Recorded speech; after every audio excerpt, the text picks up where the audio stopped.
Hello everyone and welcome to Code Factory by Raj at Newton School. I'm Raj Kapashia, educator at Newton School. Okay, so let's talk about Newton School. So Newton School is a platform where you can grab your first job. आप अपनी first job grab कर सकते हैं. आपको job switch करनी है, अपनी company switch करनी है. सो आप न्यूटन स्कूल की हेल्प से ये चीज़ें कर सकते हैं. न्यूटन स्कूल क्या करेगा, आपको 6 मंथ का एक प्रोग्राम है इनका. It's in full stack developer program है. वो आपको फुल स्टैक में ट्रेन करेंगे एंड आफ्टर दैट आप अपनी जॉब ग्रैब कर सकते हैं.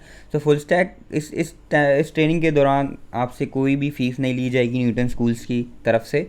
सो Newton school will not take any fees. So zero fees till placement. जब आपकी प्लेसमेंट हो जाएगी तभी वो फ़ीस लेगा. ऐसा नहीं कि आपकी प्लेसमेंट कहीं भी हो गई उसने फ़ी लेगा, नहीं. सो अगर आपकी मिनिमम 5 लाख पैकेज की प्लेसमेंट होती है देन ओनली न्यूटन स्कूल आपसे फ़ी लेगा. Okay, so let's start with the topic. सो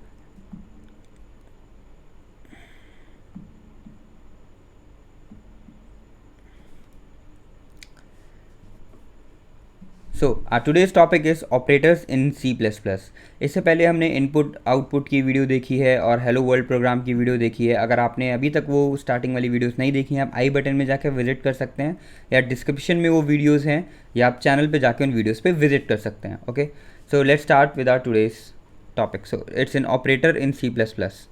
सो यहाँ पे क्या है, मैंने कुछ ऑपरेटर्स बताए हुए हैं, डिफरेंट टाइप ऑफ ऑपरेटर. पहले आप देख सकते हैं कि ऑपरेटर होते क्या हैं. So an operator is simply a symbol that is used to perform operation.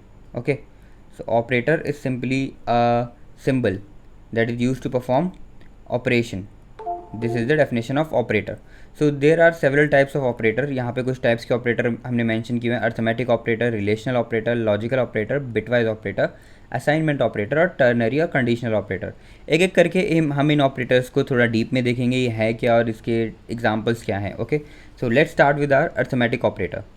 So arithmetic operator are use to perform arithmetic operations on a variable and data.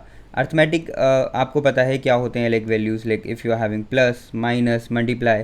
Okay, so that is arithmetic. So if you're having plus, minus, multiply, divide, and one more thing is there is modulus in this is introduced. We will let you know like what is this modulus. आगे एक table है, हम उसमें देखेंगे. So here minus is an operator. Okay, minus is an operator. This is operator and these two are operands. A and B are operands. Okay, तो बाकी जो हमारा माइनस वाला ही हमारा ऑपरेटर है to subtract two values A and B. Simply there are various other arithmetic operator. Various other arithmetic operators हम देखते हैं. सो यहाँ पे हमारे पास सबसे पहला जो हमने डिस्कस किया है वो हमारे पास आ जाता है प्लस. ओके, सबसे पहला हमारे पास आता है प्लस एडिशन एंड देन इसके बाद हमारे पास आता है addition, then subtraction, then multiplication and then division. अब मॉड्यूलस ऑपरेटर के बारे में हम थोड़ी सी बात करते हैं, फिर हम इसका प्रोग्राम भी बनाएंगे इन सारे ऑपरेटर्स के लिए. जैसे मैंने आपको कहा 13 mod 2, ये तो आपको जो सिंपल मैथ्स में देखेंगे तो आप इसे परसेंटेज समझ रहे होंगे, पर 13 mod 2 में क्या होगा, 2 को हम 13 से डिवाइड करेंगे, राइट. 2 6 12, सो 1. सो जिसमें रिमाइंडर आया इसकी वैल्यू वो होगी 1. अगर मैं यहाँ पे करूँ कि लाइक 29 mod 5, सो यहाँ पे आपको रिमाइंडर पता है 4 आएगा. सो जो रिमाइंडर आएगा ये चीज़ क्या करेगी, जो मॉड्यूलस है वो रिमाइंडर बताती है, और ये क्या करती है, डिवीजन करती है, जो डिवीजन वाला है. And then we having multiplication, minus and then addition. Okay, so ये चीज़ ध्यान रखिएगा, मॉड्यूलस थोड़ा नया लगेगा आपको जो कि रिमाइंडर बताएगा. So modulo operation remainder after the division. So division के बाद जो रिमाइंडर है वो बता रहा है, जैसे कि हमने यहाँ देखा है. Okay, so let's do the program. So हम प्रोग्राम क्या करेंगे, न्यूटन स्कूल पे ही करेंगे, उसके IDE पे. सो वो बेस्ट रहता है, लेकिन आपको कुछ चीज़ डाउनलोड करने की ज़रूरत नहीं है, वहाँ पे आपके प्रोग्राम्स का कलेक्शन भी बन जाता है. जैसा आप देख सकते हैं कि यहाँ पे कुछ मेरे पुराने प्रोग्राम्स पहले से ही हैं जो मैंने आपको पिछली वीडियोस में बताए थे. ओके, सो यहाँ पे हम एक प्लेग्राउंड क्रिएट करेंगे. सो यहाँ पे हम रखते हैं ऑपरेटर्स. ओके, यहाँ पे भी मैं डिस्क्रिप्शन में भी ऑपरेटर्स लिख देता हूँ, ऑपरेटर्स इन C++ क्रिएट. यहाँ पे आप देखेंगे कि हमारा एक प्लेग्राउंड क्रिएट हो चुका है. ओके, जब मैं बैक जाऊँगा तो यहाँ पे आप देख सकते हैं वो प्लेग्राउंड क्रिएट हो चुका है. अब मैं यहाँ से थोड़ा कोड कॉपी करूँगा, कंट्रोल.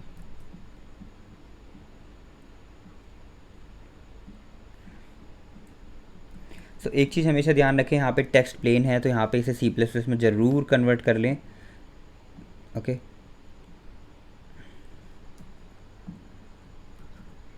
तो यहाँ पे मैंने सी प्लस इसमें कर लिया है ऐसे, और यहाँ से मैं ये पिछले प्रोग्राम की सारी चीज़ें हटा देता हूँ जो हमने कमेंट्स वगैरह पढ़े थे, अगर आपको याद हों। एक बार यूज़ कमेंट्स ज़रूर करिएगा, use it will be better for you. तो यहाँ पे हम 2 वेरिएबल डिफाइन करेंगे, क्योंकि हम अर्थमेटिक ऑपरेटर यूज़ कर रहे हैं, तो 2 वेरिएबल्स के बीच में ही ये चीज़ें होती हैं। Okay,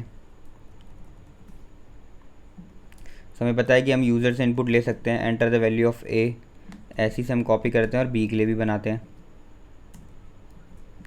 enter the value of B. Okay, so यहाँ पे हम बी को भी इनपुट लेते हैं। तो अब हम बी के साथ सबसे पहला ऑपरेशन जो परफॉर्म करेंगे, इंट सी, हम तीसरा वेरिएबल लेंगे जिसमें उसकी वैल्यू स्टोर कराएंगे A minus B. A minus B हम परफॉर्म करते हैं, the value of C is, यहाँ पे भी हम सी कर देते हैं। फर्दर हमें सी आउट की ज़रूरत नहीं है। Now let me run this.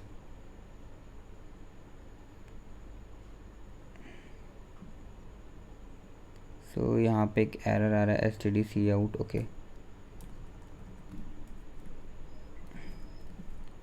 यहाँ पे जो हमें 8 वर्जन करना पड़ेगा, 8.3.0।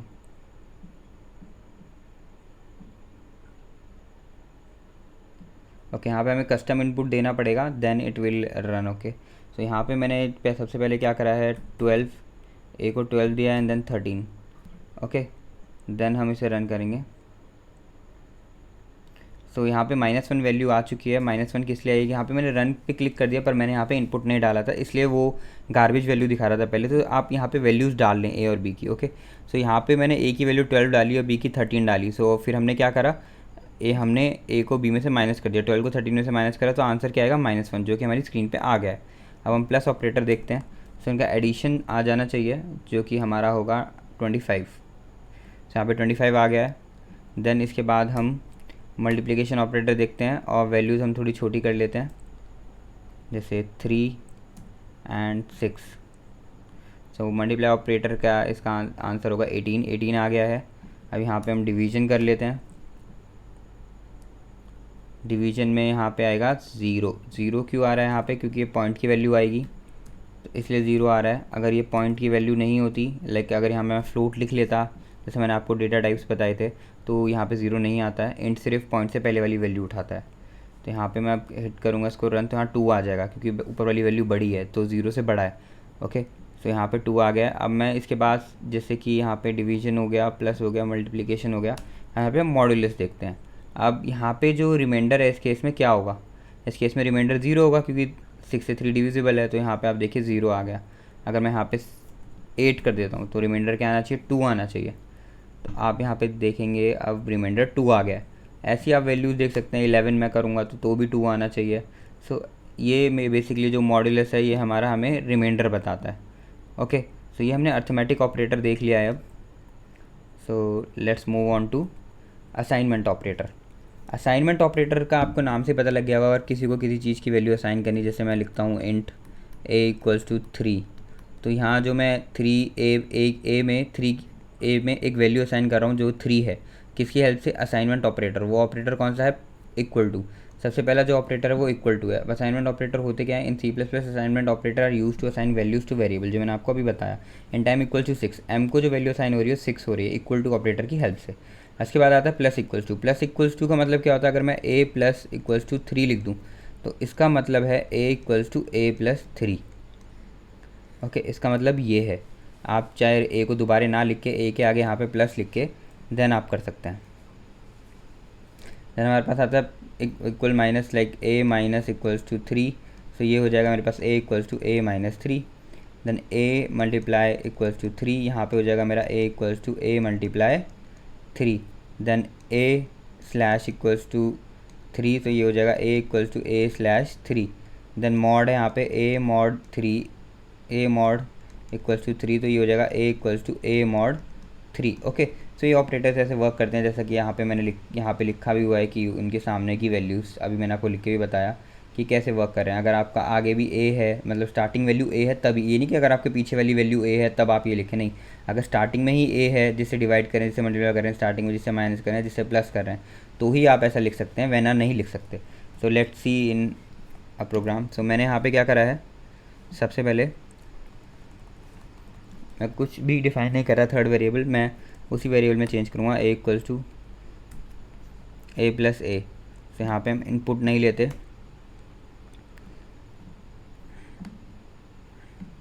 तो यहाँ पे हम क्या करेंगे, int A equals to 3 define कर देंगे। सो यहाँ मैं इसको रन करता हूँ और यहाँ पे ए की वैल्यू देखते हैं हम।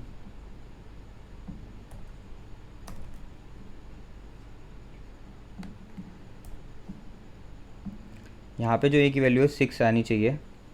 लेट्स सी, एक एरर दे रहा है, let's see what that error is. So A मैंने 2 बार डिफाइन कर दिया इसलिए वो एरर दे रहा है, it should be define only once. ना आउटपुट ए की वैल्यू 6 हो गई है। इसे मैं जितनी भी बार लिखूँगा, like I write A plus equals to A, so अब ए की वैल्यू कितनी हो जाएगी, +3 और हो जाएगी 6 में, तो वो कितनी हो जाएगी, 9।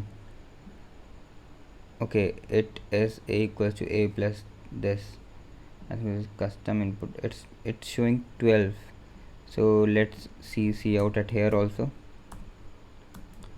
Should I have written multiply at there? No, I have not written. See out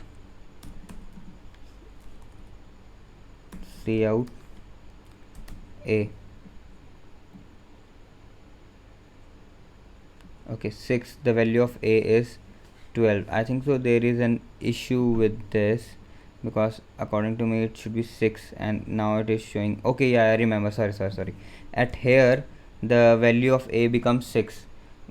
Okay, and here we are writing it as 6 plus equals to 6, which is basically a equals to 6 plus 6, which is 12. Okay, which is 12, because a value of a is changed at here and then again it is changed and again we are adding that thing into the same value.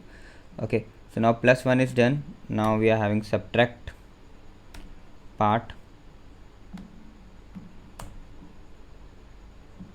As you all know, like if we are subtracting anything from the same number, like that becomes 0.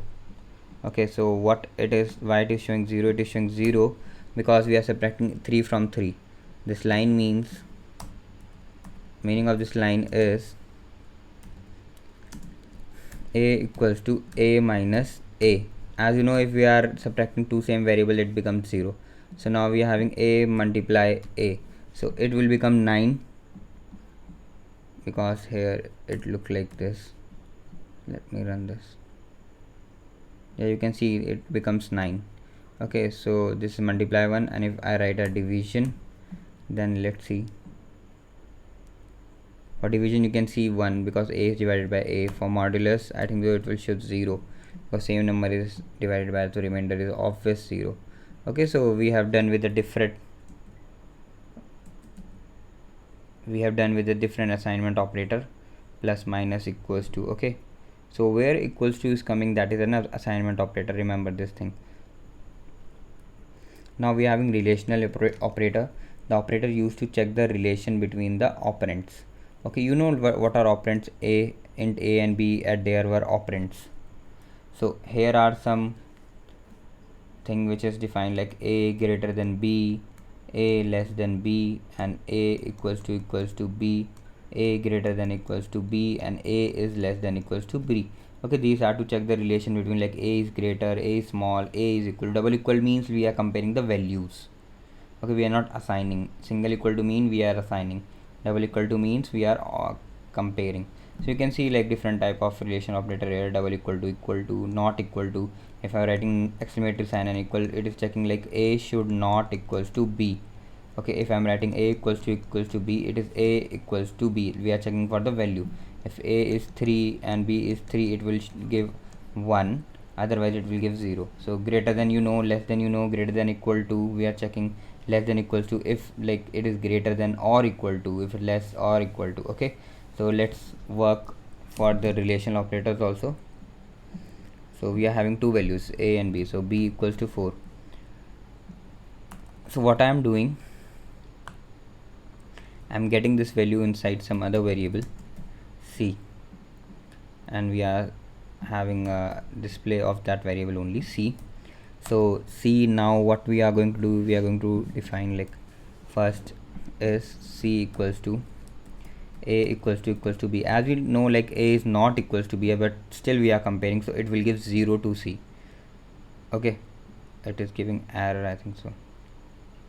It is giving error. C was not declared. Okay, C is not declared, that's why I said it is giving error. So now if we are running it,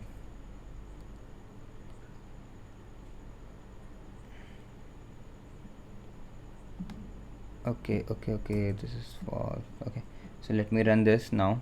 Let's see. So output will be 0 because they are not equal. If they are equal, then output will be 1. Okay, they give a output in boolean 0 or 1. Remember this thing, 1 is for true, 0 is for false. Okay, so now like let's go move on to the other relational operator. So now other is not equals to. So a not equals to, as you know, like a and b are equal right now, so a not equals to, it will give 0. Okay, ध्यान रखें कि अब ये zero ही देगा. अगर मैं इसको दोनों को लाइक इसे 4 कर दूं, ये चेक कर रहा है कि दोनों इक्वल नहीं है, पर दोनों इक्वल हैं. पर अब ये क्या करेगा, इसे 1 देगा क्योंकि दोनों इक्वल नहीं हैं. ओके, सो ये हमारा हो गया थर्ड वाला operator. So now let's see another. So it is greater than, less than. Okay, so if a is greater than b, as you know, yes, a is greater than b, so it should return 1 because this statement is true. Yeah, this is true. If I'm writing b is greater than a, as we know this statement is false, this should return 0. And as this is returning 0, greater than or equal to, now I'm writing it should be greater than, either greater than or equal to, as they are not greater or equal. If I'm writing 3 here, so they are equal but not greater. Okay, so it will show 1. Same. Okay, so same for less than equal to 1 thing also, because equal to is there, so if they are comparing the value, the same, their value should be same, or either a should be greater than equal to b. Okay, in this case. So now we have done with the relational operator also. Now third type of operator is logical operator. As you can see here, logical operator are used to check whether the expression is true or false. Like we are checking with that 0 1. Okay, like 0 for 1 means true, and 0 means false. Okay, so it is written, if the expression is true, it should return 1. like earlier जो relational operator में हमारा जो show कर रहा था कि अगर वो सही है तो it is returning 1, और वरना वो 0 रिटर्न कर रहा था. तो ये हमारे logical operator होते हैं. So now next operator is bitwise operator. In C++, bitwise operator are used to perform operation on individual bit. They can only be alongside the char or int data type. Okay, so bitwise operator क्या होता है कि individual bits हमें perform करनी पड़ती हैं, operation और individual bits तो हम परफॉर्म करते हैं. बिट्स क्या है हमारे यहाँ पे 0 1 0 1, जैसे यहाँ पे मेरे को एक बिट ऐड करनी है, एक बिट हटानी है. सो ये हम फर्दर देखेंगे, जो बिटवाइज हमारा एक अलग ही टॉपिक है. सो एग्जाम्पल्स भी तभी देखेंगे, वरना आप अभी कन्फ्यूज़ हो जाओगे अगर मैं आपको भी बता दूंगा इसके example. So let's move on to ternary operator. There are shorthand if else like I told you. If अगर ये कंडीशन ट्रू है तो ये क्या करेगा, जो इस कंडीशन के नीचे जो ब्रैकेट है करंट, और उस ब्रैकेट के अंदर जो भी चीज़ें हैं उन्हें रन करेगा. वरना वो क्या करेगा, एल्स में जाएगा और उन्हें रन करेगा चीज़ों को. This is if else. अगर यहाँ की कंडीशन ट्रू नहीं है तो फिर वो एल्स में जाएगा, अगर यहाँ की कंडीशन ट्रू है तो वो एल्स में जाएगा ही नहीं. Okay, so because of it consist of 3 operands, it can be use to replace multiple lines of code with a single line. Okay, so ये इफ़ एल्स हम ऐसे यूज़ कर रहे थे, लाइक एग्जाम्पल भी देते हैं हम अभी तुम्हें. तो ये सिंटेक्स है हमारा टर्नरी ऑपरेटर का. आप देख सकते हैं कि यहाँ पे हम वेरिएबल लिखते हैं, कंडीशन यहाँ पे जो भी हमें चेक करनी है, तो कंडीशन हम रिलेशन ऑपरेटर की हेल्प से भी सेट कर सकते हैं. एक्सप्रेशन जो ट्रू होगी, अगर वो कंडीशन फॉल्स हुई, लाइक हम इवन नंबर चेक कर रहे हैं, लाइक मैं चेक कर रहा हूँ कि ए जो है मेरा इवन है नहीं है, a mod 2 इक्वल टू 0. आप सबको पता है कि इवन नंबर का जो अगर 2 से डिवाइड करते हो रिमाइंडर 0 होता है. ओके, सो अगर ये a mod 2 भी लिख दूँ, a mod 2 इक्वल टू 0 भी लिख दूँ, अगर ये 1 रिटर्न करेगा तो वो पहली में जाएगा, इट इज़ इवन, वरना वो किस में जाएगा, लास्ट में, इट इज़ ऑड. सो यहाँ पे आप देखिए एक इफ एल्स का प्रोग्राम है, टाइमिंग के अकॉर्डिंग है कि गुड डे गुड इवनिंग हमें कब प्रिंट करना है. सो वही हमने यहाँ पे आप देख सकते हैं कि उसमें कन्वर्ट कर दिया टर्नरी ऑपरेटर में. जैसे टाइम इज़ लेस देन 18, तो यहाँ पे जो ट्रू है अगर ये है तो गुड डे, वरना क्या होगा, फॉल्स, क्योंकि 18 इज़ लाइक अगर 6 बजे से कम टाइम है सुबह के तो आपको गुड डे बोलेंगे, अगर 6 बजे से ज़्यादा टाइम हो गया तो वो आपको क्या करेगा, गुड इवनिंग करेगा। बाय डिफ़ॉल्ट हमने 20 सेट कर दिया वैल्यू। तो यहाँ पे क्या होता है, नंबर ऑफ़ लाइन्स कम हो जाती हैं, जैसे कि आप देख सकते हैं यहाँ पे नंबर ऑफ़ लाइन्स ज़्यादा हैं और यहाँ पे एक लाइन में ही काम हो रहा है, हम रिज़ल्ट को प्रिंट करा रहे हैं जो भी हमारा आएगा। क्योंकि स्ट्रिंग टाइप का है तो इसलिए हमने स्ट्रिंग लिया है, ग्रुप ऑफ कैर होता है कि गुड डे या गुड इवनिंग में से एक वैल्यू जाएगी इसमें, तो हमने इसलिए इसको लिया है। Okay, so thank you for watching this video. इस वीडियो को, इस चैनल को सब्सक्राइब करें और वीडियो को लाइक करें। Thank you.